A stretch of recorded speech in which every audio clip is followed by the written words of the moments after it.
Très bien, mes petits boucliers de viande. Il est temps de se préparer à être mal à l'aise. Parce qu'aujourd'hui, nous allons affronter la paix la plus perturbante qui ait jamais existé dans un de nos plus longs épisodes à ce jour. Tout commence quand un jeune couple sans histoire ramène Annabelle au sein de leur foyer. Et en quelques heures, l'enfer va s'abattre sur eux. Mais il y a bien plus à découvrir dans la façon dont elle a été créée. Et à la fin, elle va invoquer une armée entière d'esprits maléfiques pour prendre possession de votre âme. Alors préparez-vous, parce que je suis là pour vous expliquer les erreurs commises, ce que vous devriez faire et comment battre Annabelle, la poupée démoniaque, dans les 3 films Annabelle, Annabelle 2, la création du mal et Annabelle, la maison du mal. Cette poupée va transformer votre vie en enfer. C'est une nuit comme les autres pour Mia et son mari John, qui vivent dans une banlieue calme de Californie en attendant un bébé. Mais à partir de ce soir, leur vie ne sera plus jamais la même. John quitte la chambre de leur futur enfant en disant qu'il lui a acheté un cadeau. Et il revient avec un énorme carton. À l'intérieur, Mia découvre une poupée aux cheveux roux, d'un réalisme troublant, avec un sourire inquiétant et des yeux qui semblent vous transpercer l'âme. Plus tard dans la nuit, le couple est profondément endormi quand Mia entend un cri à glacer le sang provenant de la maison voisine. Elle réveille John, qui décide d'aller voir ce qui se passe. Mais ça va être sa plus grosse erreur. Après un moment, Mia commence à s'inquiéter quand elle voit son mari revenir à l'extérieur couvert de sang en lui disant d'appeler une ambulance. Le temps que la police arrive, elle s'apprête à retourner dehors pour voir s'il va bien, quand tout à coup, elle se retrouve face à une femme étrange qui s'est introduite dans leur maison et qui tient maintenant la nouvelle poupée dans ses bras. À ce moment-là, un homme sort du placard, l'attrape par derrière et lui plante un couteau dans le flanc.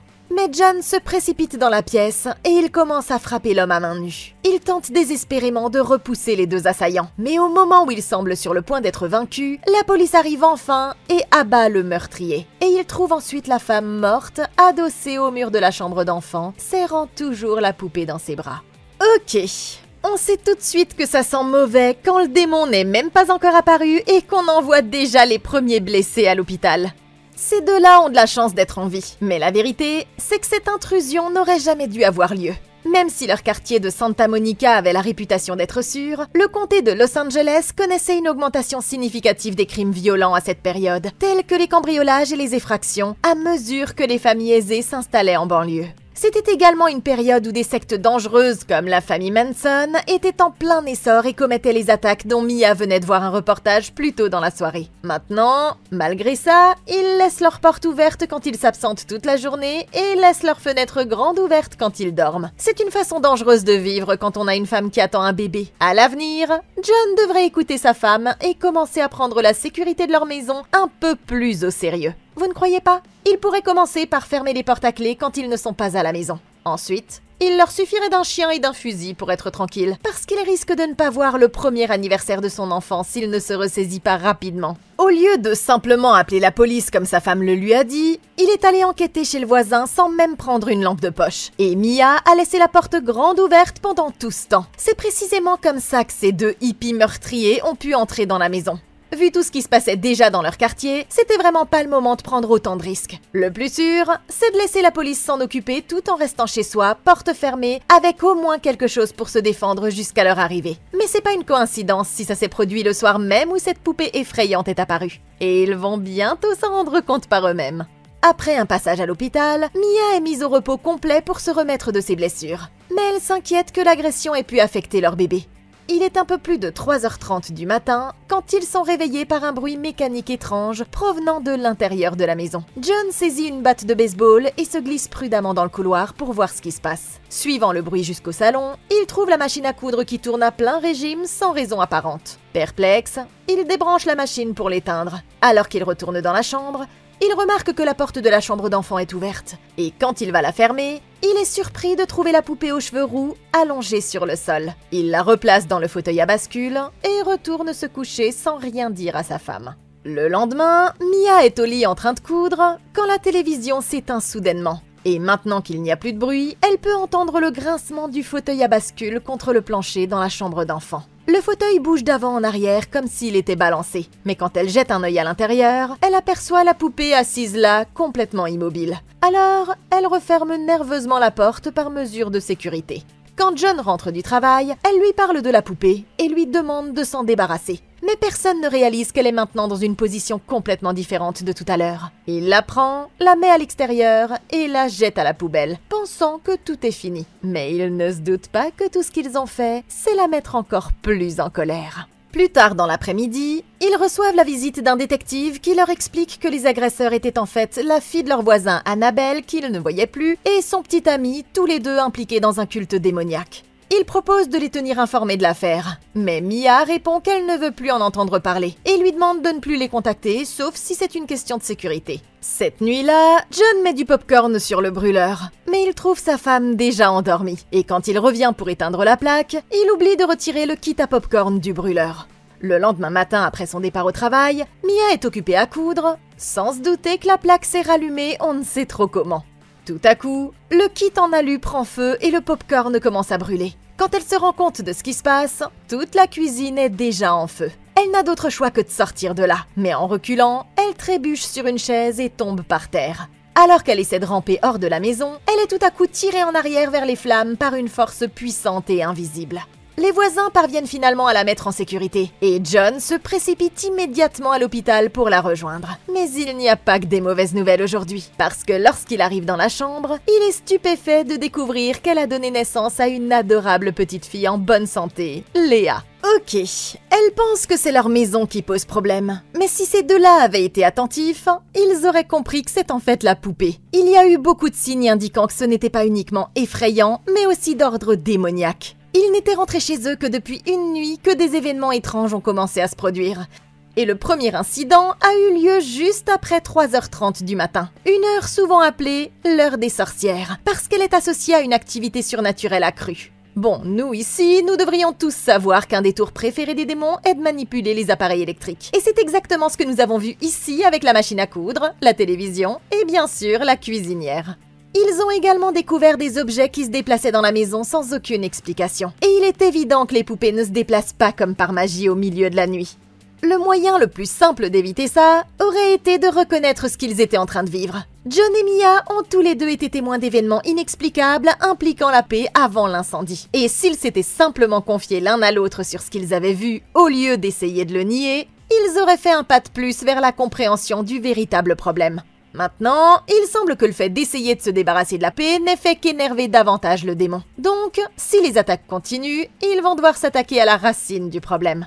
Plus tôt, le détective a mentionné que leurs agresseurs étaient impliqués dans une secte démoniaque. Comme la femme est morte avec la poupée dans ses bras, il est possible qu'il y ait eu une sorte de transfert spirituel au moment de sa mort, ce qui a permis à l'entité démoniaque qu'il vénérait de s'attacher à la poupée. Donc maintenant, au lieu de l'ignorer, j'essaierai d'en savoir plus sur cette fille et sa secte, parce que j'aimerais avoir le plus d'informations possible sur la façon d'arrêter ou d'inverser ce rituel avant que la situation ne s'aggrave. Comme ils ont besoin d'un nouveau logement, la famille emménage dans un appartement en ville, espérant avoir laissé toute cette énergie négative derrière eux dans leur ancienne maison. Mais ils ne se doutent pas à quel point leur vie est sur le point d'empirer. En déballant leurs affaires, Mia est choquée de découvrir que la poupée effrayante s'est en quelque sorte invitée dans leur nouvelle habitation. Et son mari ne comprend pas comment ça a pu arriver. Inquiet, il se porte volontaire pour s'en débarrasser encore une fois. Mais c'est alors qu'elle change d'avis et décide qu'elle veut garder la poupée, voyant en elle un moyen de prouver qu'ils n'ont rien à craindre. Elle dort sur le canapé quand une silhouette fantomatique de femme en robe blanche entre lentement dans la chambre d'enfant. Puis, elle apparaît tout à coup dans la même pièce et se penche sur le bébé.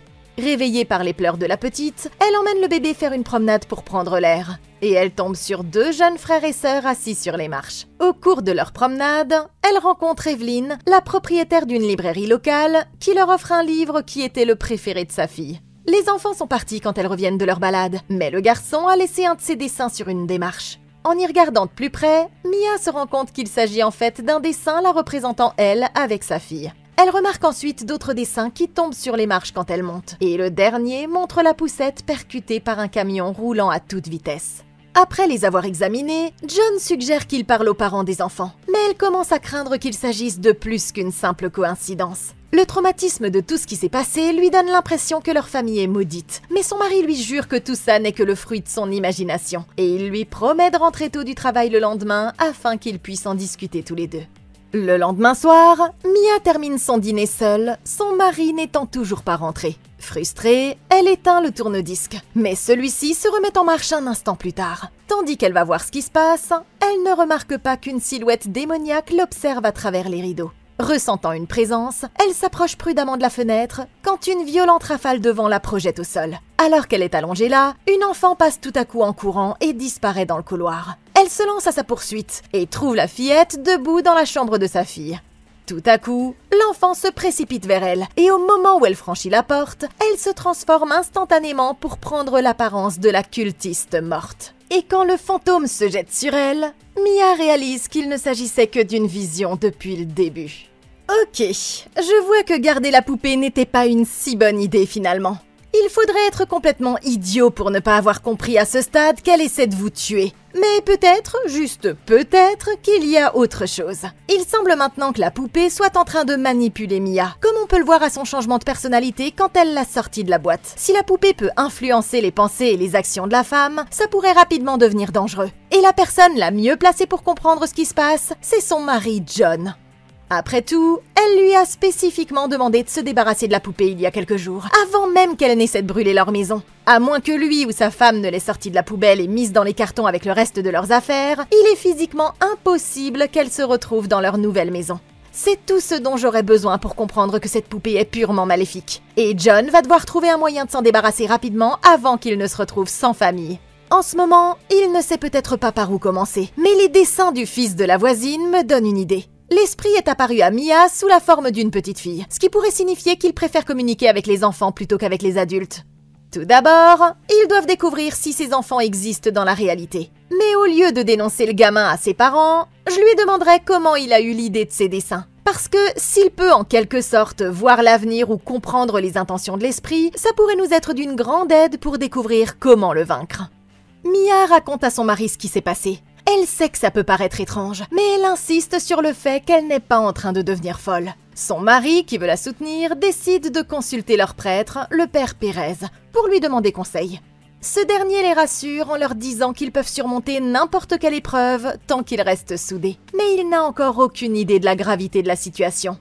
Remplie d'une confiance retrouvée, elle commence à considérer les bruits étranges qu'elle entend comme des bruits normaux dans un appartement. Mais quand elle met le bébé dans son berceau pour sortir un instant, la porte de la chambre se referme lentement de manière flippante derrière elle. Elle descend quelques affaires dans leur cave au sous-sol et s'apprête à remonter quand elle entend clairement un bébé pleurer. Au même moment, un landau roule depuis le fond du couloir derrière un rideau. Elle s'approche prudemment et regarde à l'intérieur. Mais le landau est vide. Et tout à coup, une main démoniaque surgit de l'ombre et l'attrape par le poignet. Terrifiée, elle court pour sauver sa vie tandis que toutes les lumières s'éteignent et que le démon surgit de l'obscurité où il se cachait. Mais elle parvient à atteindre l'ascenseur juste à temps et semble avoir échappé au pire. Mais à ce moment-là, elle remarque la marque du démon sur son bras. Et quand les portes de l'ascenseur s'ouvrent à nouveau, elle réalise qu'elle est toujours coincée dans le sous-sol. L'ascenseur ne bouge pas, malgré ses nombreuses tentatives. Et désespérée, elle décide que sa seule option est de courir vers les escaliers. Quand elle se retourne, elle voit l'horrible créature démoniaque accroupie sur les marches juste derrière elle. Mais elle parvient à atteindre son appartement et claque la porte avant que le monstre ne puisse s'approcher. Mia met un pansement sur la blessure de son bras. Mais quand elle l'enlève le lendemain matin, la marque démoniaque a complètement disparu. En quête de réponse, elle décide de reprendre contact avec le détective. C'est alors qu'elle met le doigt sur quelque chose d'étrange. Sur ses photos d'enfance, la fille de son voisin qui l'a attaquée ressemble trait pour trait au fantôme qui est apparu dans son appartement l'autre nuit. Le détective lui révèle qu'il tentait d'invoquer un puissant esprit démoniaque, se faisant appeler les disciples du bélier. Et quand elle observe les photos de la scène du crime, elle remarque que le même symbole que celui qui figurait sur son bras a été dessiné avec du sang sur le mur derrière le corps de la jeune femme. Ok, bon, on commence enfin à y voir plus clair. Le démon que ces fanatiques essayaient d'invoquer s'est en quelque sorte attaché à la poupée et l'utilise comme canal pour attaquer Mia et sa famille.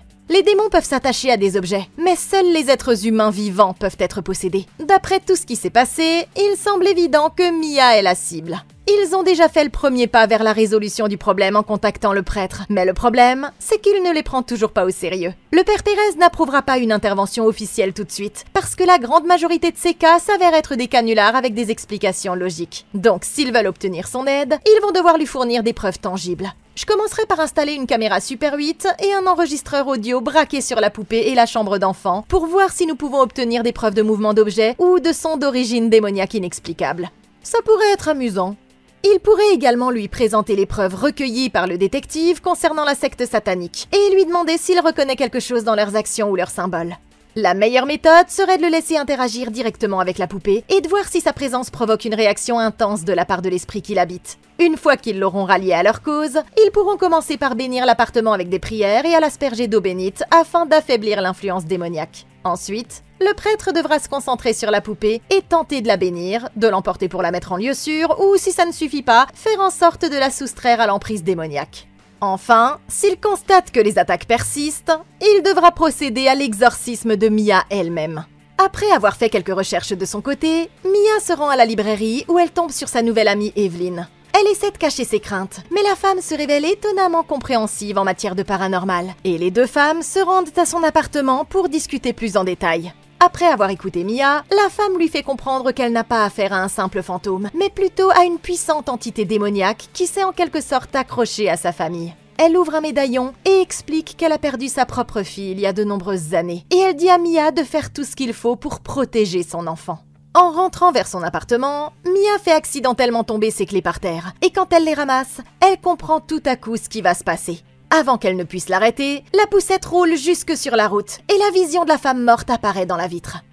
Elle est immédiatement percutée par un camion poubelle qui roule à toute vitesse, exactement comme l'avait prédit le dessin du petit garçon. Heureusement, Mia tenait sa fille dans ses bras et toutes les deux sont saines et sauves.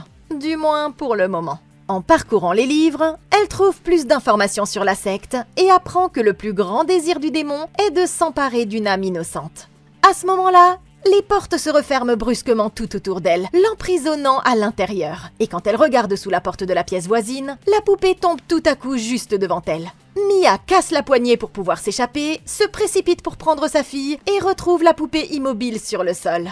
Mais quand elle se retourne, celle-ci commence à léviter à plusieurs centimètres au-dessus du sol, tandis que le visage du démon apparaît derrière son épaule. John arrive à la maison juste au moment où sa femme et sa fille se mettent à crier. Mais quand il se précipite dans l'appartement, il ne trouve qu'elles deux à l'intérieur. Ok, Mia doit être prudente ici. Sa nouvelle amie Evelyn semble serviable, mais je ferai attention à sa place. Comment se fait-il qu'elle en sache autant sur les démons ? Elle a littéralement un bouquin intitulé « L'accueil du diable » posé derrière sa devanture. Maintenant, grâce à ses recherches, Mia vient de faire le lien entre les membres de la secte et leurs symboles et un ancien démon connu sous le nom de Malthus. Selon certaines croyances, Malthus, parfois appelé Alphas, est opposé à l'ange gardien Amia. J'essaierai donc de contacter cet ange pour obtenir sa protection et son aide dans ce combat. À défaut, il est temps de revenir à une vieille idée qu'elle n'a jamais approfondie et d'essayer de parler aux enfants des voisins à propos de leurs dessins. Au lieu de perdre mon temps avec Evelyn, je chercherai ces gamins et j'essaierai de savoir ce qu'ils savent d'autres. Désemparés, ils décident d'appeler le père Pérez qui demande à voir la poupée qui leur cause tant de problèmes. Dès qu'il pose les yeux dessus, il comprend que cette chose est maléfique et il prévient le couple que le démon va essayer de les piéger pour qu'il lui offre une âme en sacrifice. Sachant que la poupée doit être retirée d'ici, il propose de la garder à l'église jusqu'à ce qu'il trouve une meilleure solution. Mais le démon ne se laissera pas faire sans se battre.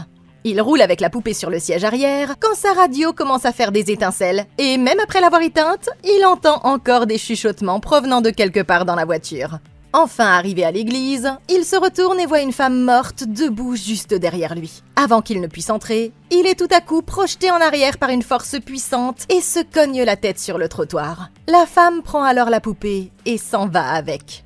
De son côté, Evelyn vient tenir compagnie à Mia pendant que son mari travaille de nuit. Et la femme lui avoue qu'elle s'est toujours sentie coupable d'avoir causé l'accident de voiture qui a tué sa fille après s'être endormie au volant. À l'hôpital, le père Pérez se réveille enfin et prévient John que le démon en a toujours après sa famille. Il essaie d'appeler sa femme pour la prévenir, mais tout ce qu'elle entend, c'est des parasites à l'autre bout du fil. Et au même moment, quelqu'un vient frapper à la porte de l'appartement. Quand elle regarde par le Judas, elle voit que c'est le prêtre, mais lorsqu'elle ouvre pour le laisser entrer, la vision lui hurle dessus d'une voix démoniaque avant de lui claquer la porte au nez. Terrifiée, Mia se précipite dans la chambre de son bébé, mais sa fille a déjà disparu. Tout à coup, le démon apparaît au plafond, juste au-dessus des deux femmes, et il se jette sur Evelyn avant de l'envoyer jusque dans le couloir. Mia fouille désespérément chaque recoin de l'appartement avant de retourner dans la chambre du bébé, où la poupée maléfique a pris place dans le berceau de son enfant. Furieuse, elle la prend et commence à la frapper violemment dans un accès de rage aveugle, fracassant sa tête contre le lit à plusieurs reprises jusqu'à ce qu'elle réalise ce qu'elle vient de faire. Persuadée qu'elle vient de commettre la pire erreur imaginable, elle tombe à genoux. Mais le démon lui révèle que ce n'était qu'un leurre. Mia le supplie de lui proposer une autre solution. Alors, il répond qu'il est prêt à prendre son âme à la place. Ok. Eh bien, Mia, je parie que quand tu as commencé ta collection de poupées flippantes, tu ne pensais pas que ça finirait comme ça. Je ne suis pas là pour critiquer tes passe-temps, même si collectionner des petits démons en porcelaine comme si c'était des cartes Pokémon est vraiment perturbant. Mais je suis là pour me moquer de tes décisions stupides. Et bon sang, tu m'as vraiment facilité la tâche. Personnellement, je mettrais le feu à chaque centimètre carré, même à tout cet appartement si tu t'en sors vivante. Mais pour l'instant, les choses ne s'annoncent pas très bien, parce que Mia, tu as vraiment merdé. Bon, que je croie au paranormal ou non, il aurait suffi d'un seul regard dans ses petits yeux sans âme pour envoyer Annabelle faire un tour dans une déchiqueteuse à bois. Il a fallu moins de 12 heures à cette chose pour que sa présence maléfique attire on ne sait pourquoi des membres d'une secte satanique, telle une sorte d'attraction gravitationnelle démoniaque. Tu as eu de la chance de survivre à cette attaque, mais en as-tu tiré la moindre leçon? Absolument pas. Au moins, tu as essayé de t'en débarrasser dès que les phénomènes paranormaux ont commencé. Enfin, quelques jours après. Mais quand tu as décidé de la garder juste pour prouver ton point de vue, alors qu'elle avait déjà brûlé ta maison une fois, c'est là que j'ai compris que tu étais condamné. Et maintenant qu'on semble être arrivé au bout du chemin, il ne me reste qu'une chose à dire. Désolée, Mia, mais tu as merdé. John rentre précipitamment de l'hôpital, et avec Evelyn, ils parviennent à entrer dans l'appartement à la dernière seconde. Mais Mia leur dit de ne pas intervenir, convaincue que c'est le seul moyen de sauver leur fille. John traverse la pièce en courant et la tire en arrière pour l'empêcher de sauter par la fenêtre. Mais quelqu'un doit encore payer de sa vie pour satisfaire le démon. Réalisant que c'est ce qu'elle doit faire, Evelyn attrape la poupée pendant que le couple est distrait et prend la place de la femme. Et maintenant que le démon a eu ce qu'il était venu chercher, le bébé réapparaît tout à coup dans son berceau, sain et sauf. Plusieurs mois plus tard, cette famille heureuse semble enfin pouvoir vivre en paix. Mais l'histoire d'Annabelle est loin d'être terminée. Parce que dans un magasin d'antiquités quelque part ailleurs dans le pays, une vieille femme achète sans le savoir cette même poupée pour l'offrir à sa fille pour son anniversaire. Mais avant de découvrir qui sera la prochaine victime, nous allons devoir revenir en arrière. Là où tout a commencé. Et maintenant, découvrons comment cette petite poupée maléfique a obtenu ses pouvoirs dans Annabelle 2, la création du mal. Il y a de nombreuses années, le fabricant de jouets Sam Mullins est en train de mettre la touche finale à cette même poupée maléfique. Mais il ne se doute pas que sa vie est sur le point de basculer. Le lendemain, alors qu'elle rentre de l'église, la famille perd sa petite fille Bee dans un accident tragique. Mais ça, c'est que le début de leur problème. 12 ans après l'accident, ils décident d'accueillir un groupe de jeunes filles qui se retrouvent sans foyer après la fermeture de leur orphelinat. Mais les filles ne tarderont pas à réaliser que venir ici était leur plus grosse erreur. Sam explique que leurs chambres sont à l'étage, mais une des plus jeunes filles, Janice, est atteinte de polio et appréhende de devoir monter les marches. Il révèle qu'ils ont fait installer une chaise monte-escalier pour sa femme Esther il y a quelques années, mais que maintenant elle ne quitte plus leur chambre. Une fois arrivé en haut des marches, son sourire s'efface parce que quelque chose à l'étage lui donne la chair de poule, comme si quelqu'un d'autre vivait là avec elle. Les filles plus âgées la suivent rapidement et s'approprient les meilleures chambres, condamnant Janice et sa meilleure amie Linda à dormir dans un débarras rempli de mannequins effrayants. En explorant le reste de la maison, elle tombe sur la porte verrouillée qui était autrefois la chambre de la petite Bee. Et Sam insiste sur le fait qu'elles ont interdiction formelle d'y entrer. Pendant ce temps, leur surveillante sœur Charlotte s'installe dans sa chambre quand le monte-plat s'ouvre subitement derrière elle sans explication rationnelle. Mais elle est ensuite distraite par Nancy qui vient lui demander si elles peuvent aller explorer la propriété. Janice songe à rester ici, mais son amie ne veut pas être traitée différemment. Alors elle part avec les autres tandis que Janice reste dans la maison, regardant les autres filles courir partout dans l'insouciance la plus totale. Mais la vérité, c'est qu'elle n'est pas seule. Derrière elle, une petite fille apparaît par la porte de la chambre et commence à s'approcher lentement d'elle. Mais elle disparaît juste au moment où Janice se retourne. Et quand elle baisse les yeux, elle voit que sa béquille est dans une position complètement différente de celle où elle l'avait laissée. Ok, ça s'est produit pour Sœur Charlotte dès qu'elle a retiré son pendentif religieux. Sauf que la rencontre a été encore plus agressive pour elle. Ensuite, il y a les détails étranges concernant la famille elle-même, comme le fait qu'Esther ne sorte jamais de sa chambre et que, même 12 ans après, ils interdisent toujours à qui que ce soit d'entrer dans la chambre de leur fille. Rien de tout ça n'est une preuve en soi, mais quand on prend du recul et qu'on examine la situation dans son ensemble, il est évident qu'il y a un esprit dans cette maison. Et il y a des signes qui indiquent qu'il ne s'agit pas d'un gentil fantôme, mais plutôt d'une entité démoniaque. On le devine à la façon dont il choisit ses cibles. Janice est la plus vulnérable parce qu'elle se sent déjà isolée physiquement et émotionnellement des autres filles. Elle est donc tout bonnement plus souvent toute seule et elle se sent plus seule aussi, ce qui facilite grandement la tâche de l'esprit démoniaque. Quant à Sœur Charlotte, elle représente la plus grande menace pour le démon, ce qui explique pourquoi son attaque était encore plus effrayante que celle de Janice. Il essaie de faire peur à la nonne, mais amènera plutôt Janice à baisser sa garde. Si c'était moi, je raconterais immédiatement à Sœur Charlotte tout ce que j'ai remarqué jusqu'à présent. Et j'espère que sa propre expérience suffira à la convaincre qu'il est temps de chercher un nouvel endroit où séjourner. En attendant, Janice devrait rester près de Charlotte et des autres filles. Notamment parce qu'elle aura besoin d'elle comme bouclier de viande si la situation empire. Ce soir-là au dîner, Sam va voir sa femme. Et Carol aperçoit alors la mystérieuse femme pour la première fois. Un instant plus tard, les lumières clignotent dans toute la maison. Et même Sœur Charlotte ne peut cacher son inquiétude. Les heures passent et Janice est allongée dans son lit, incapable de dormir, quand quelqu'un glisse un mot sous la porte qui dit « Trouve-moi ». Intriguée, elle sort dans le couloir, mais il n'y a personne. Puis un autre mot apparaît de l'ancienne chambre de la petite fille, l'invitant à entrer. À ce moment-là, elle entend le verrou de la porte s'ouvrir tout seul. Elle tourne doucement la poignée et entre nerveusement. La pièce est exactement comme la petite fille l'a laissée, avec tous ses jouets éparpillés comme si elle allait revenir d'une minute à l'autre. Sous le drap, elle trouve une maison de poupée qui est une réplique exacte de la vraie maison. Et dans le petit placard de la chambre, elle découvre une clé mystérieuse. Elle la prend et l'utilise pour ouvrir le vrai placard, sans se douter qu'elle vient de prendre la pire décision de sa vie. Parce que la seule chose qu'elle trouve à l'intérieur, c'est la poupée aux cheveux roux qui la regarde fixement dans l'obscurité.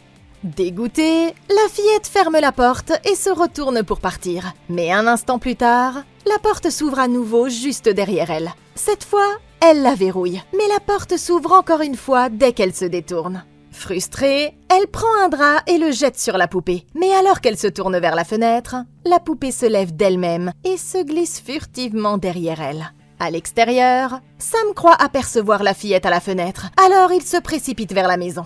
Consciente qu'elle est sur le point de se faire prendre, la fillette se retourne et veut fuir. Mais elle s'aperçoit que la poupée démoniaque lui bloque déjà le passage. Le spectre s'approche lentement d'elle, tout en portant toujours le drap. Mais le drap finit par tomber. Et en fait, il n'y avait absolument rien en dessous. La porte se referme ensuite derrière Janice, qui sort de la chambre au pas de course, avant de sauter dans son propre lit juste à temps. Ok, écoute Janice. Voilà pourquoi il faut écouter quand on te dit de te mêler de tes affaires. Parce que tu ne peux jamais savoir si on te cache des choses pour ton propre bien. Mais même si tu es assez bête pour aller voir malgré tout, tu devrais au moins avoir l'intelligence d'emmener une copine. Moi, j'aurais amené Linda avec moi, juste au cas où, parce que nous pourrions avoir besoin d'elle comme témoin. Ou comme bouclier de viande selon la façon dont les choses se dérouleront. Bon, Janice fait tout pour cacher ce qui s'est passé à Sam. Mais au lieu de ça, elle devrait le lui dire. S'il a déjà réussi à contenir ce truc, alors il devrait être capable de le faire à nouveau. Mais le problème, c'est qu'il ne l'a manifestement pas assez bien confinée, et cette maison est maintenant officiellement trop dangereuse pour que les filles y restent. Maintenant, une fois qu'elles auront convaincu Sœur Charlotte que l'endroit est hanté par un esprit démoniaque, son seul choix sera de les en faire sortir. Et personnellement, je préférerais vivre dans le bus pour le reste de ma vie plutôt que de passer une nuit de plus dans cette maison des horreurs. Elle devrait également garder un œil sur Janice, au cas où la présence se serait accrochée à elle, et demander à l'église de lui venir en aide si elle montre le moindre signe de possession. Au matin, Janice essaie de raconter à Sœur Charlotte ce qui s'est passé. Mais la religieuse est tellement frustrée qu'elle ait enfreint les règles qu'elle néglige complètement l'histoire de la poupée maléfique. Parallèlement, Linda joue à cache-cache avec les autres filles quand elle remarque des bouches d'aération dans les marches, ce qui laisse supposer qu'il doit y avoir une pièce secrète cachée en dessous. Effectivement, elle trouve une porte cachée dans le mur.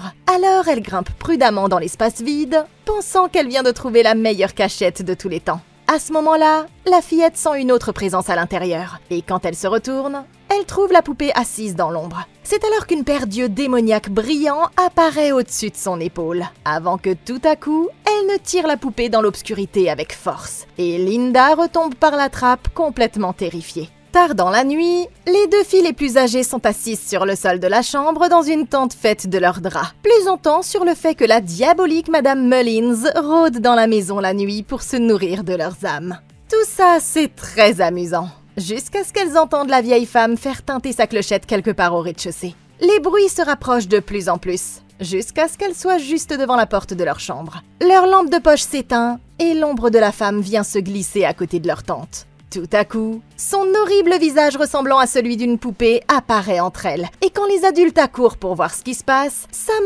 insiste sur le fait que sa femme n'a pas été capable de marcher depuis de nombreuses années. Le lendemain, alors que Sam est sortie, Janice tombe sur une photo de sa fille avec la même poupée étrange que celle qu'elle a trouvée dans le placard de la fillette. Elle la conserve jusque plus tard dans la nuit, et remarque alors que les yeux de la fillette brillent d'une énergie démoniaque menaçante. C'est alors qu'elle entend de la musique venant de l'autre pièce. Quand elle actionne la poignée, elle s'aperçoit que la porte n'est pas verrouillée. Une fois de plus. Son amie Linda la suit à l'intérieur, mais au moment où elle regarde la poupée, elle s'aperçoit qu'elle la fixe droit dans les yeux. Alors elle décide sagement qu'elle ferait mieux de se tirer de là.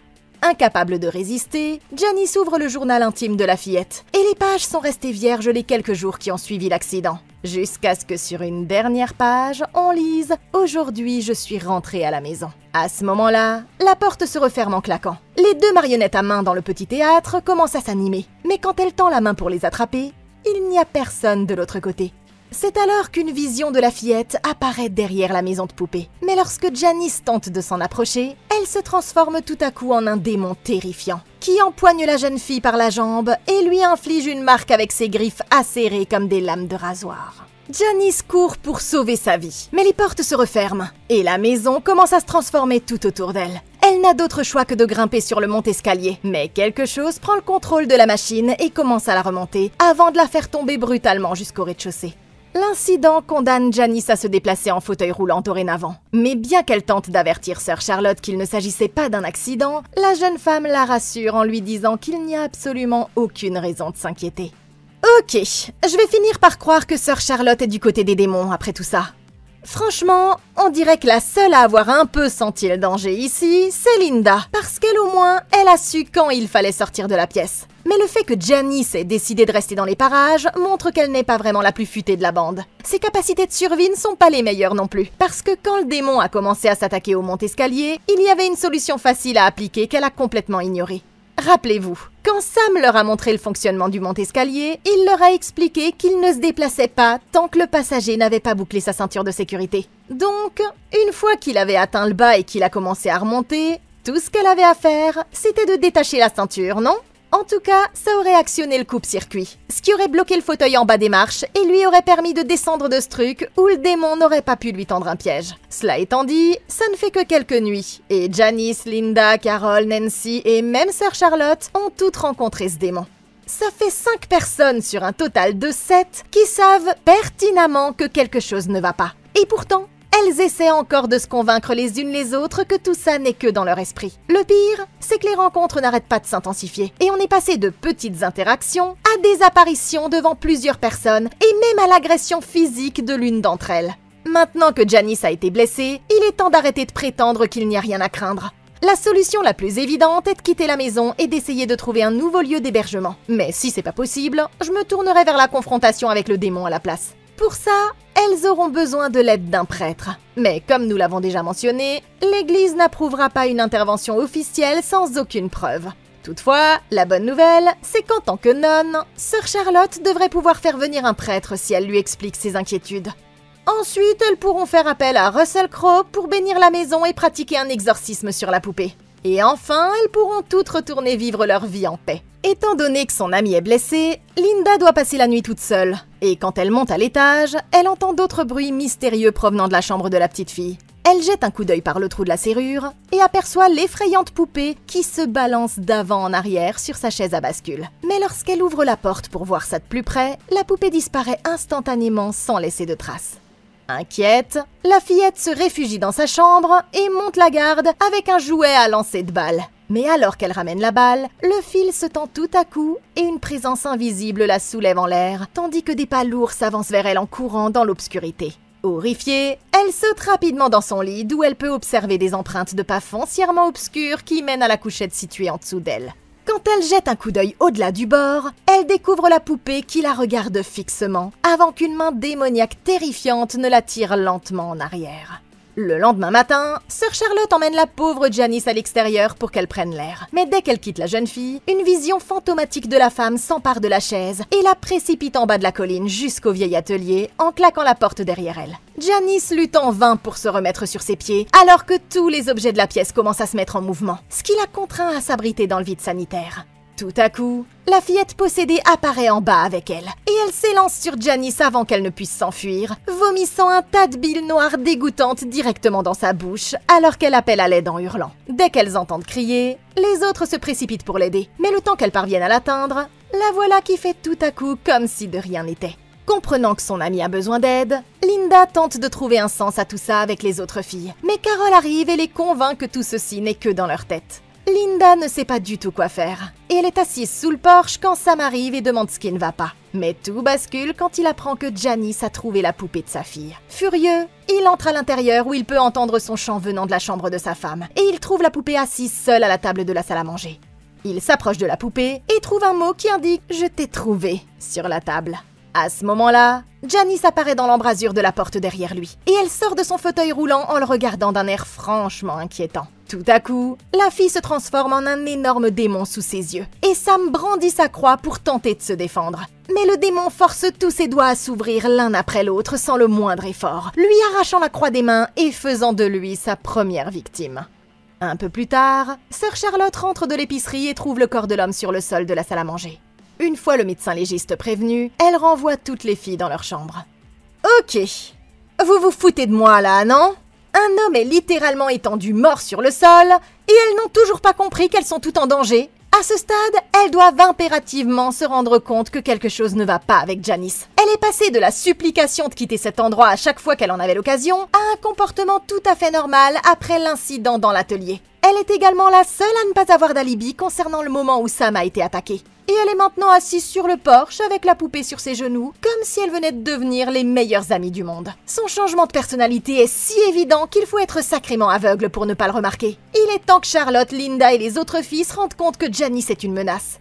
Envoyer les filles dans leur chambre était la première erreur, parce que le démon attaque presque toujours quand elles sont seules. Au lieu de ça, la meilleure stratégie serait qu'elles restent toutes dans la même pièce pour former un grand groupe et se protéger mutuellement grâce à leur nombre. Le démon semble préférer l'obscurité. Il disparaît quand on allume tout à coup la lumière. Pour l'instant, je dormirai donc avec les lumières allumées et j'équiperai tout le monde d'une lampe de poche ou d'une lanterne au cas où il commencerait à s'en prendre au réseau électrique.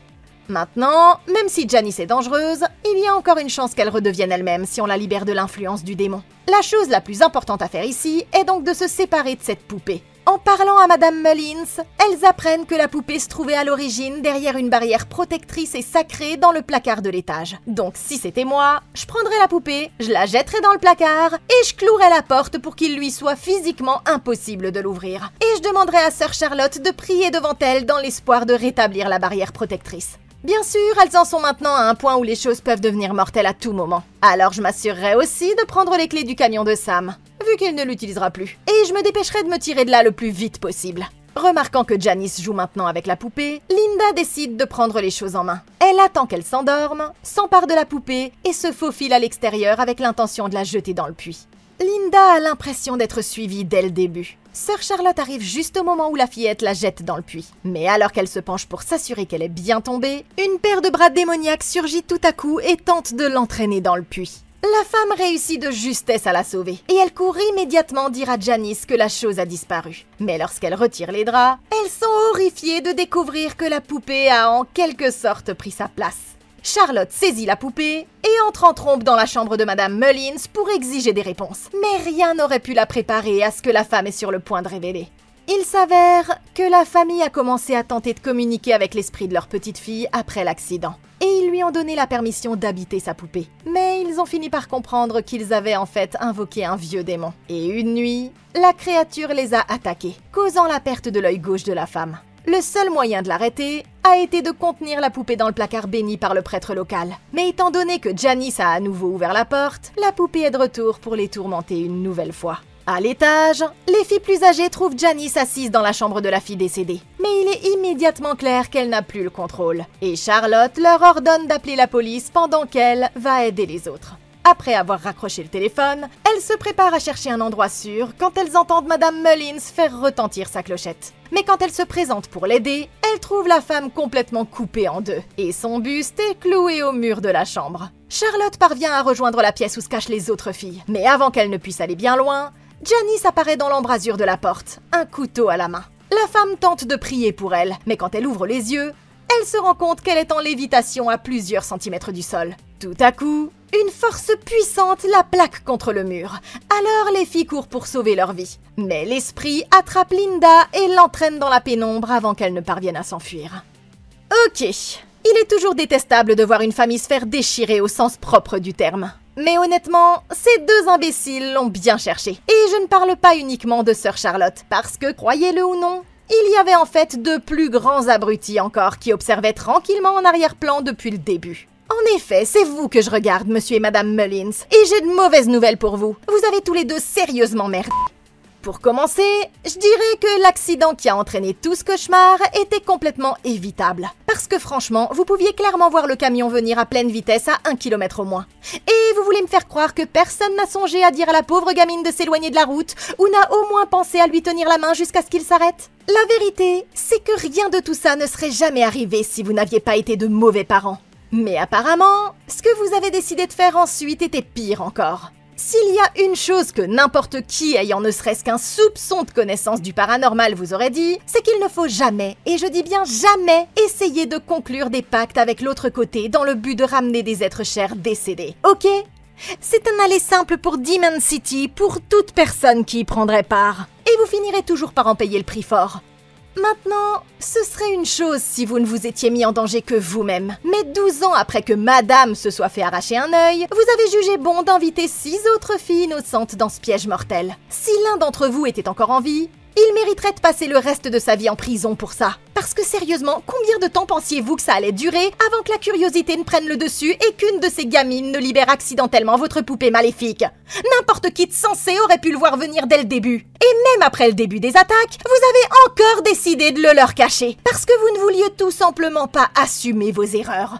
Au moins, nous savons tous officiellement maintenant qui blâmer pour chaque catastrophe que ce démon va causer au fil des ans. Annabelle n'aurait été qu'un sinistre objet inanimé si vous n'aviez pas pris les pires décisions imaginables. Alors merci beaucoup, monsieur et madame Mullins, parce que vous avez tous les deux sacrément merdé. Les autres se précipitent vers le camion, mais elles découvrent qu'il est complètement mort. Et leur seul choix est donc de courir vers le vieil atelier. Carole y arrive la première, mais la porte se referme instantanément derrière elle, la laissant coincée avec un épouvantail flippant qui pourrait prendre vie à tout moment.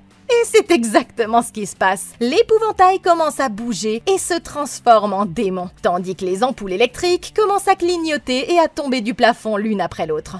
La jeune fille se sert rapidement d'un escabeau pour essayer de maintenir la dernière ampoule en place. Mais tout à coup, la créature apparaît au plafond juste au-dessus d'elle, pulvérisant la lumière et faisant tomber la jeune fille à plat sur le dos.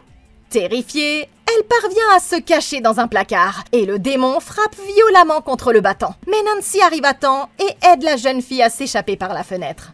À l'intérieur, Linda se retrouve prisonnière d'une des chambres à coucher et elle décide de se cacher dans le monte-plat avant que son amie possédée ne puisse y pénétrer. Elle parvient finalement à rejoindre l'étage et voyant Janice monter les escaliers, elle se précipite pour se cacher dans la chambre de la fillette morte. Mais quand elle veut se cacher dans le placard, elle y trouve la poupée qui l'attend déjà à l'intérieur. Elle essaie de rester silencieuse, mais ça ne sert à rien et la fille possédée ne tarde pas à trouver l'endroit où elle se cache. Elle la tire hors du placard et la plaque au sol. Quand elle semble sur le point de porter le coup fatal, Charlotte affronte la fillette en brandissant la poupée. Et elle l'utilise pour bloquer son attaque avant de lui passer un collier rosaire autour du cou. La jeune femme s'excuse, la pousse dans le placard et claque la porte, emprisonnant ainsi le démon à l'intérieur.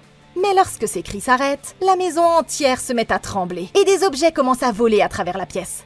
Elles parviennent à sortir juste au moment où se produit une surcharge électrique, faisant voler en éclats toutes les ampoules de la propriété avant que tout ne devienne soudain silencieux. Quand la police arrive pour fouiller la maison, elle trouve la poupée dans le placard. Mais il semble que Janice ait réussi à s'échapper par un trou dans le mur. Et nous savons déjà que le déchaînement de ce démon n'en est qu'à ses débuts. Les policiers emportent la poupée et on n'entendra plus jamais parler de Janice. Jusqu'au jour où une nouvelle famille la rencontrera dans un orphelinat de Santa Monica où elle se fera appeler Annabelle en référence à l'esprit qui l'habite maintenant. Il s'avère qu'il s'agit des voisins de John et Mia.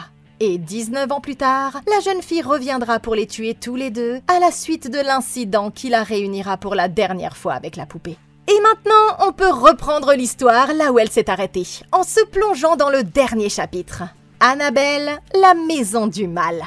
Peu de temps après que Mia et sa petite fille ont réussi à échapper au démon, les experts en paranormal Ed et Lorraine Warren récupèrent la poupée d'une jeune infirmière à qui sa mère l'avait offerte par ignorance en guise de cadeau d'anniversaire. Ils sont à 1 heure de chez eux quand un accident les oblige à faire un détour. Et Lorraine ne tarde pas à se rendre compte qu'ils sont perdus. À un moment donné, le moteur se coupe. Et toute la voiture tombe en panne sans raison apparente.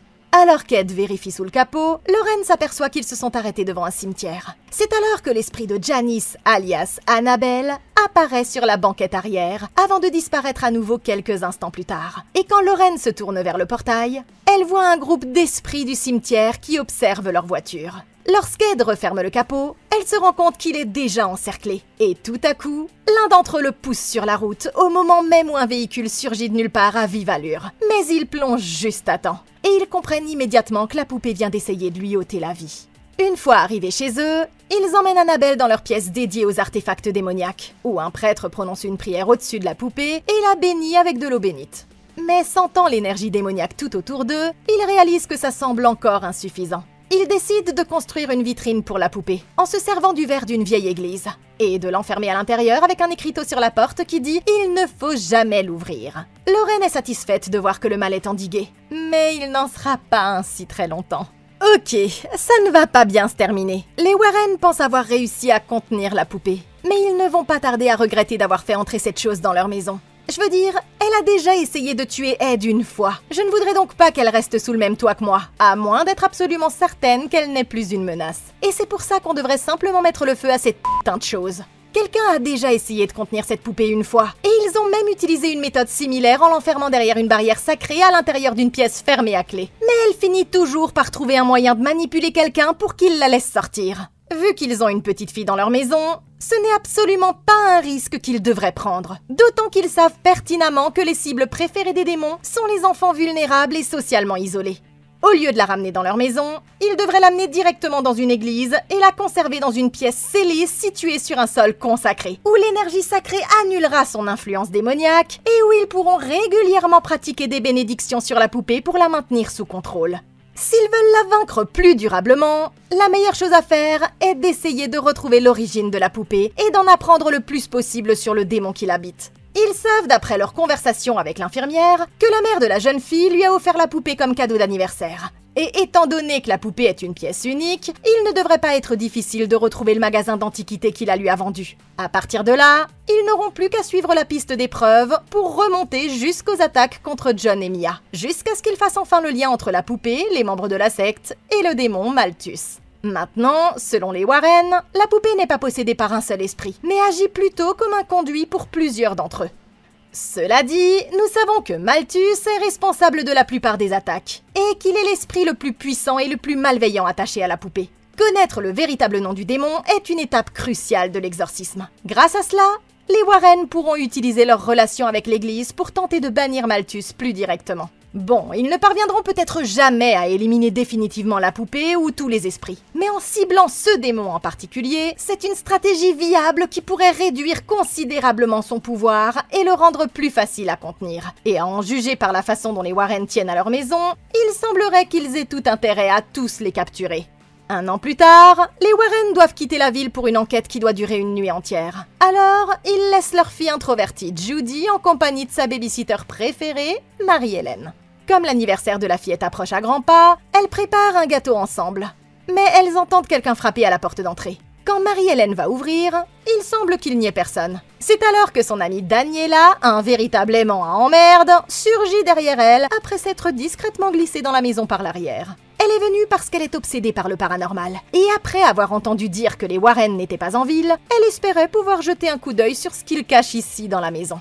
Mais cette gamine n'a absolument aucune idée de ce dans quoi elle est sur le point de s'embarquer. Elle commence immédiatement à interroger Judy sur leur collection d'artefacts maudits. Et cette dernière avoue avec hésitation que ses parents les gardent tous enfermés dans la pièce interdite. Elle change de sujet et offre à la fille une paire de patins à roulettes pour son anniversaire. Et elle leur dit qu'elle va surveiller le gâteau pendant que Marie-Hélène et Judy sortiront à l'extérieur pour les essayer. Pressentant un problème, Marie-Hélène lui fait promettre de ne toucher à rien pendant leur absence. Mais en vérité, c'est exactement le contraire qu'elle s'apprête à faire. Parce que clairement, elles ne sont parties que depuis 5 secondes qu'elle est déjà devant la porte de la fameuse pièce.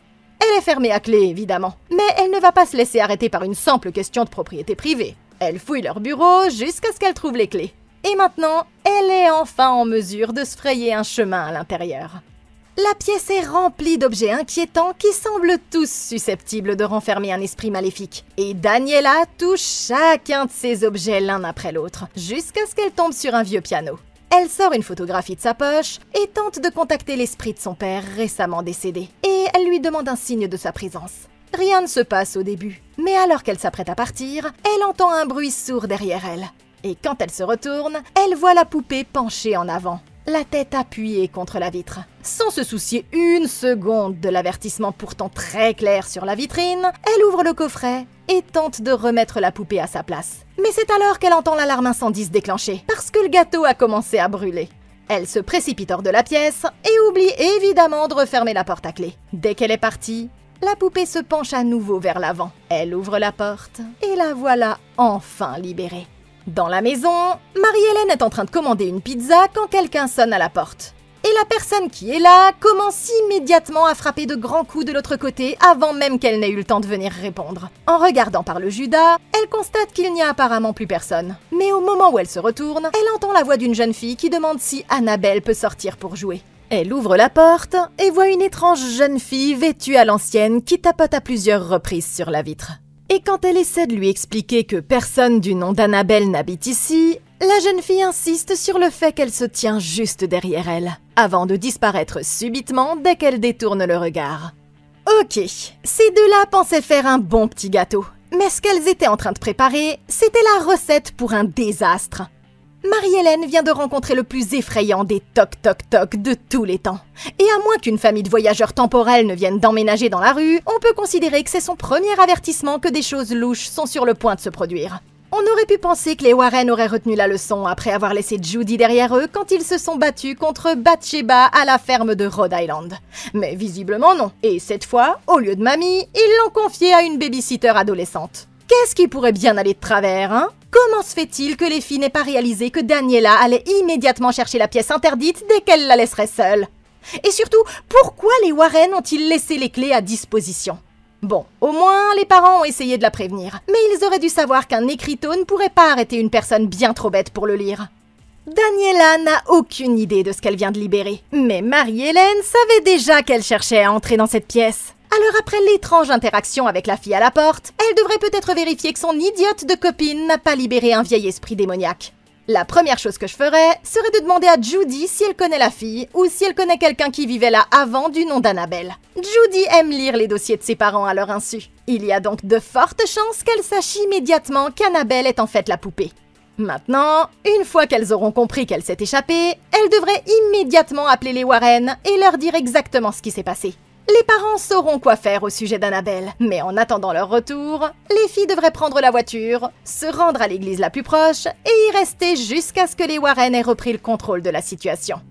Marie-Hélène retrouve les deux autres filles dans le jardin, mais quand son amie regarde en arrière vers la maison, elle a la vision de son père debout à la fenêtre de la cuisine. Sans dire un mot, elle se précipite à l'intérieur pour le chercher. Et quand elles la suivent, les filles trouvent Daniela en train de fouiller désespérément toutes les pièces de la maison. Mais elle refuse d'expliquer ce qui s'est passé. Pendant qu'elles sont occupées, Judy jette un coup d'œil à l'étage. Et elle a la vision d'une femme vêtue d'une robe blanche qui disparaît lentement derrière un coin. Nerveuse, Elle la suit prudemment jusqu'au premier étage et elle entend clairement le parquet grincer dans une des chambres. Quand elle regarde par la porte entrebâillée, elle voit la poupée maléfique qui se balance d'avant en arrière dans la chaise à bascule. La porte se referme alors, et quand elle la rouvre, la poupée a complètement disparu. Mais il y a une note manuscrite demandant « Je t'ai manqué ?» à côté du lit. Tout à coup, des objets commencent à se décrocher des murs, et le fantôme passe près de la fenêtre. Il tourne autour d'elle, passe à travers les miroirs, puis apparaît enfin dans la pièce voisine. Soudain, la femme sort un couteau et se précipite vers elle. Judy plonge alors dans le coin et brandit une croix pour se protéger. Dès qu'elle entend les cris, Marie-Hélène se précipite à l'étage pour voir si la fillette va bien. Et heureusement, elle va bien. Mais sa babysitter veut savoir ce qui l'a fait paniquer à ce point. Judy avoue qu'elle est capable de voir les esprits tout comme sa mère, et que c'est pour ça qu'elle a tellement de mal à s'intégrer à l'école. Elle retrouve Daniela dans le bureau des Warren en train de fouiller dans leur dossier. Bizarrement, une des victimes d'une ancienne affaire ressemble à s'y méprendre à Marie-Hélène. Daniela veut interroger Judy sur les différents objets maudits de leur collection. Mais quand elle mentionne la poupée, la petite fille se tait immédiatement, disant qu'elle est dans une boîte pour une bonne raison. Sa curiosité va vraiment trop loin. Et quand Daniela met en route un film du couple en train de pratiquer un exorcisme, et que Marie-Hélène voit que ça indispose la petite fille, elle dit à Daniela qu'il est temps d'arrêter. Les filles décident de jouer à des jeux de société, et elles choisissent un jeu auquel elles n'ont jamais joué auparavant. Aucune d'entre elles ne se rend compte qu'il s'agit en fait d'un des objets démoniaques qui a visiblement réussi à sortir de la pièce interdite. On ne sait trop comment d'ailleurs. Les règles stipulent qu'elles doivent tirer une carte, puis tâter l'intérieur de la boîte sombre pour y trouver l'objet. Et Marie-Hélène se porte volontaire pour jouer en premier.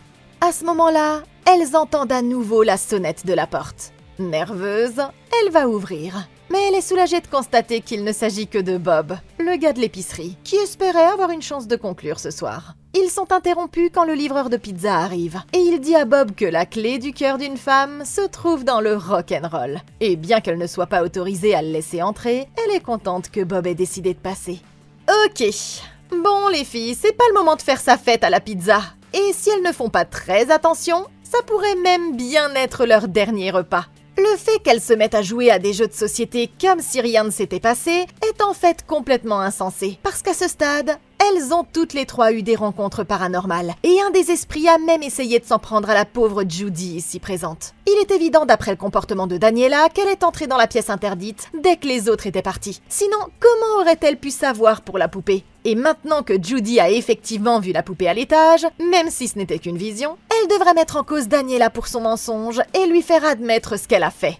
Le plus gros problème, c'est que Marie-Hélène n'a toujours pas compris qu'il se passait quelque chose de paranormal, mais elle passe à côté d'une solution facile qui vient justement de frapper à leur porte. L'employé de l'épicerie, Bob. Ce gars a clairement le béguin pour elle, et il fera à peu près tout ce qu'elle demandera. Au lieu de lui dire qu'il devrait partir, les filles auraient dû l'inviter à entrer, parce que ça aurait pu leur être profitable à bien des égards. Par exemple, les esprits semblent attaquer quand leurs proies sont seules. Donc ajouter une quatrième personne au groupe signifie aussi qu'ils pourront se mettre par groupe de 2. Ce qui rendra l'isolement plus difficile pour les esprits. C'est aussi une toute nouvelle paire d'yeux et d'oreilles qui n'a encore rien vécu d'effrayant. Elle pourrait donc l'utiliser comme une sorte de test de référence pour voir si les esprits sont réels ou si c'est juste dans leur tête. Et à vrai dire, dans le pire des cas, elles pourront même l'utiliser comme bouclier de viande si elles ont besoin de s'enfuir rapidement. Vous me suivez ? Maintenant qu'elles ont compris qu'elles sont en danger, rien ne les empêche de quitter le nid. Et il n'y a aucune raison qu'elles prennent la situation en charge à ce stade. Ce qui veut dire que la meilleure chose à faire est d'appeler les Warren et de se rendre dans l'église la plus proche où elles pourront attendre en toute sécurité. Plus tard, Judy regarde un jeu télévisé quand la télévision s'éteint mystérieusement. Et voilà maintenant que la télécommande a mystérieusement disparu elle aussi. En regardant autour d'elle, elle la trouve cachée sous le canapé. Mais quand elle tend la main pour l'attraper, elle voit Annabelle qui la regarde depuis l'autre côté. Inquiète, elle jette un coup d'œil nerveux par-dessus le rebord. Mais elle ne voit rien. C'est alors que la pièce se plonge tout à coup dans l'obscurité. Mais juste avant qu'elle ne cède à la panique, les filles entrent en tenant un gâteau et en chantant « Joyeux anniversaire ».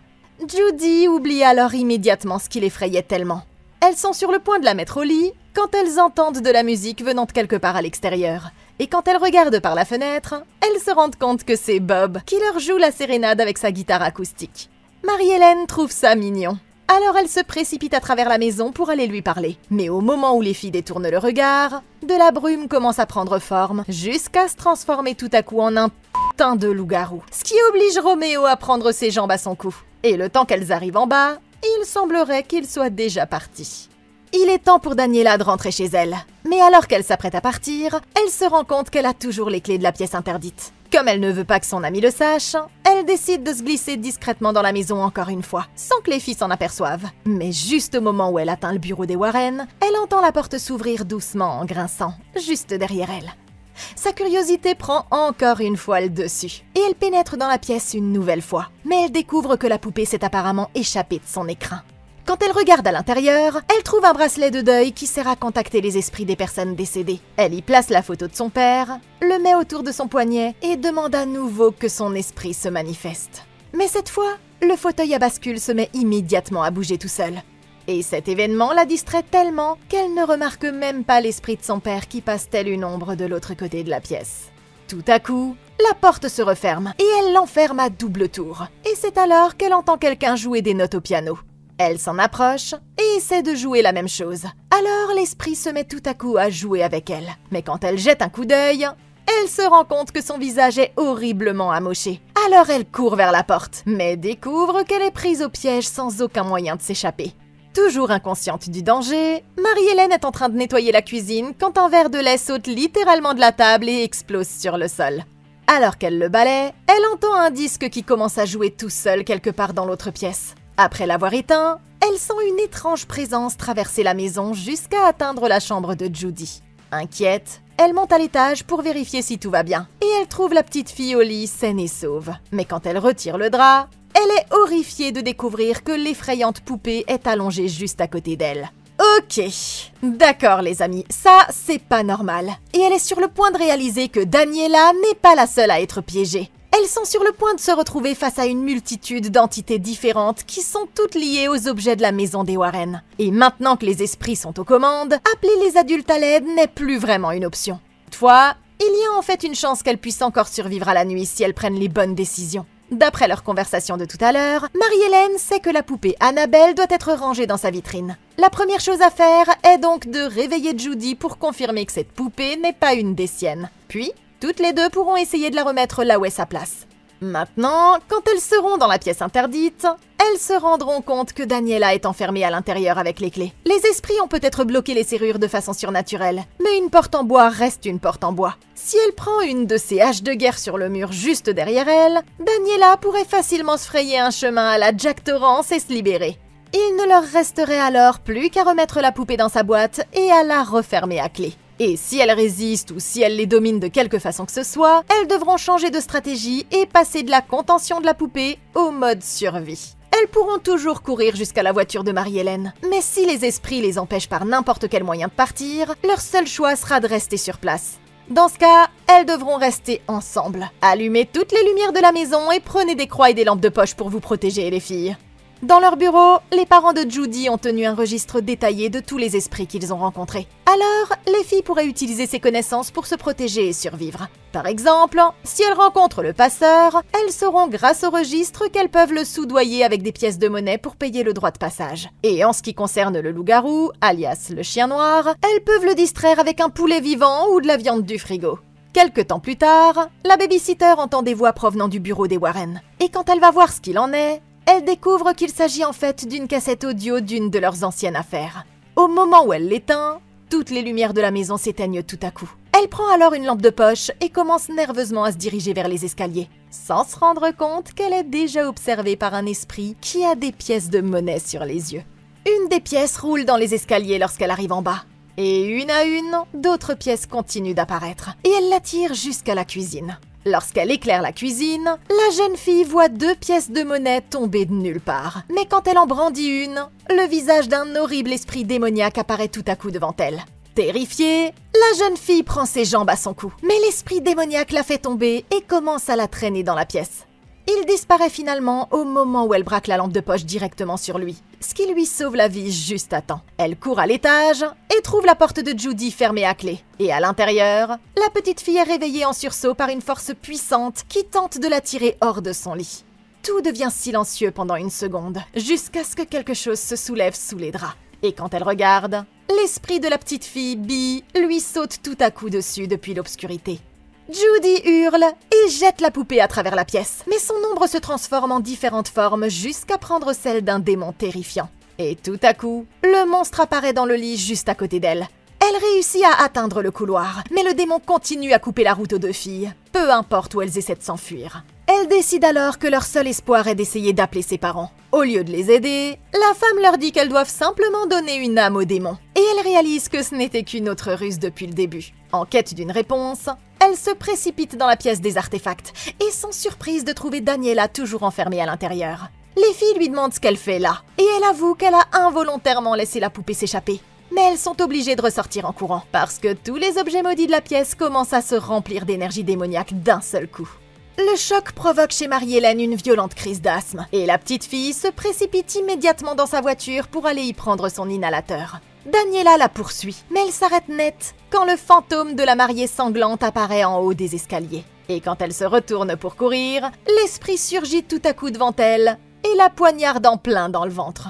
La jeune fille tombe au sol et se rend compte que sa blessure n'était qu'une illusion. Mais le démon se jette alors sur elle et lui vomit une gerbe de sang directement dans la bouche. Ok. Eh ben voilà, Daniela! J'imagine que tu as enfin obtenu la preuve que tu cherchais. Il se trouve qu'il y a réellement des esprits de l'autre côté, et ils sont sacrément énervés, ma fille. Les Warren avaient tout ça sous contrôle, mais il a fallu que tu arrives et que tu commences à provoquer les forces du mal. Et maintenant, on dirait que vous allez toutes les trois finir par constituer une énième enquête non résolue. Alors merci beaucoup, Daniela, parce que tu as royalement merdé. Je pense que tes parents doivent probablement te laisser faire n'importe quoi, parce que personne d'autre n'aurait jamais osé aller fouiner dans la maison de parfaits inconnus comme ça. Mais sache que les esprits du monde des ténèbres, eux, ne sont pas aussi indulgents. Parfois, les signes d'avertissement sont plus métaphoriques. Mais cette fois-ci, il y avait littéralement une pancarte avec de grosses lettres rouges qui t'avertissait de ne rien toucher dans cette pièce. Et tu as décidé de l'ignorer complètement, comme s'il s'agissait d'une simple suggestion. Laisse-moi te suggérer quelque chose d'autre à mon tour, d'une manière que tu pourrais comprendre. Quand une poupée aux yeux diaboliques enfermée dans une vitrine, avec une carte de tarot du diable littéralement collée dessus, commence à bouger toute seule, la dernière chose à faire est d'ouvrir cette foutue petite porte. Ne marche pas tranquillement jusqu'à la sortie la plus proche. Cours! Et ne regarde sous aucun prétexte derrière ton épaule avant d'avoir atteint un nouveau code postal. Au lieu de ça, toi tu as opté pour le speedrun, être possédé par un démon à n'importe quel prix. Et honnêtement, je suis même franchement surprise qu'il t'ait fallu autant de temps pour en subir les conséquences. Alors désolée Daniela, mais on dirait bien que tu as merdé. Judy réussit à atteindre la voiture, mais le loup-garou la trouve et commence à essayer de pénétrer à l'intérieur. Le monstre finit par traverser le toit, et Judy n'a d'autre choix que de s'enfuir pour sauver sa vie. Mais heureusement, Bob arrive juste à temps pour frapper la créature avec sa guitare, ce qui la fait disparaître temporairement, pendant que la fillette réussit à retourner à l'intérieur en courant. À présent, elle ne trouve plus Daniela, mais la jeune fille essaie de les attirer à l'étage. Heureusement, Judy sent clairement que quelque chose de démoniaque est en train de se préparer. Elle dit qu'il faut récupérer Annabelle et l'enfermer dans la vitrine. Et elles finissent par la trouver dans un placard au fond du bureau des Warren. Marie-Hélène tente de la saisir, mais la porte se verrouille juste avant qu'elle ne puisse l'atteindre. Et quand elle regarde au sol, elle trouve une carte indiquant que la clé se trouve à l'intérieur de la boîte de leur jeu de société.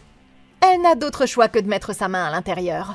Mais voyant qu'elle est nerveuse, Judy s'empresse de prendre sans hésitation les choses en main à sa place. Marie-Hélène ouvre la porte et commence à se frayer courageusement un chemin à l'intérieur, passant prudemment entre plusieurs autres esprits avec des pièces de monnaie sur les yeux. Quand elle arrive au bout, elle est choquée de trouver un double d'elle-même en train de tenir la poupée. Et quand elle tend la main pour l'attraper, la vision laisse échapper un cri à glacer le sang. Un instant plus tard, la babysitter jette la poupée dans la pièce et elle dit à Judy de courir vers la boîte. Mais quand elle se retourne, elle manque de tomber sur Daniela qui est maintenant vêtue de la robe de mariée diabolique. Marie-Hélène fait de son mieux pour la repousser. Mais quand elle semble sur le point d'être tuée, Marie-Hélène fait de son mieux pour la repousser. Mais quand elle semble sur le point d'être tuée, Judy allume le projecteur et arrête la jeune fille dans son élan en faisant apparaître sur son visage les images de ses parents en train de pratiquer un exorcisme. Le démon Daniela laisse alors Marie-Hélène partir, et de la fumée commence à s'échapper de son corps. Les filles retournent rapidement vers la pièce des artefacts, mais alors que Judy tente de remettre Annabelle dans la vitrine, le démon apparaît tout à coup et la plaque contre le mur. Au dernier moment, Judy réussit à attraper la croix d'une boîte sur l'étagère et elle s'en sert pour retenir l'esprit malin pendant que sa babysitter enfonce la poupée directement dans sa boîte. Et que soudain, Daniela, maintenant libérée du démon, se manifeste pour les aider à sceller les crins du malheur. Au moment où elle tourne la clé, tout revient instantanément à la normale. Et les filles poussent tout un soupir de soulagement, sachant que le mal est à nouveau endigué. Quelques jours plus tard, la fillette s'apprête à fêter un bien triste anniversaire, seule avec ses parents. Quand Daniela, Marie-Hélène et son nouveau petit ami Bob se présentent à la porte. Et ils ont même fait venir tous les gosses de sa classe. Lorraine prend Daniela à part et lui pardonne ce qui s'est passé.